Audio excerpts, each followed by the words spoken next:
Welcome to our channel. Today we how to fix data benchmarking issues with Sisense detailed guide step by step clearly.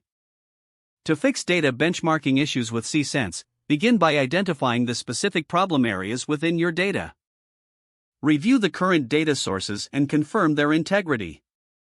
Check if there are any discrepancies between expected and actual results. Next, analyze the data transformation processes in Sisense. Ensure that the ETL, extract, transform, load processes are functioning correctly.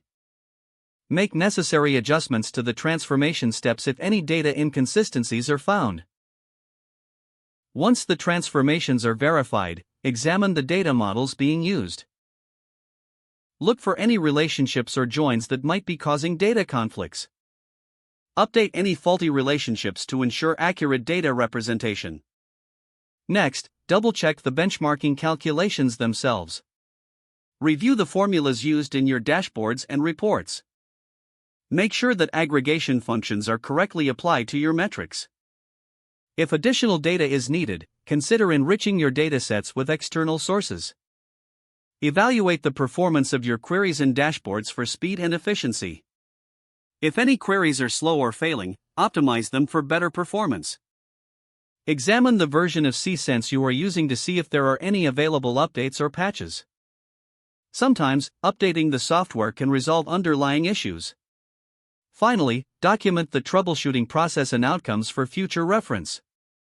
This will help maintain consistency and clarity for future benchmarking analyses. By following these steps, you can effectively resolve data benchmarking issues in Sisense and enhance your data analysis capabilities. If the page does not load, refresh the browser or try again in a private or incognito window. Make sure you are using the correct email address, then retype it carefully to avoid small typos. If your password is not accepted, use the reset option and create a new strong password you can remember. Check your spam folder for verification or security emails, then complete any requested confirmation steps. Enable two-factor authentication if available to improve account security and reduce unauthorized access risk.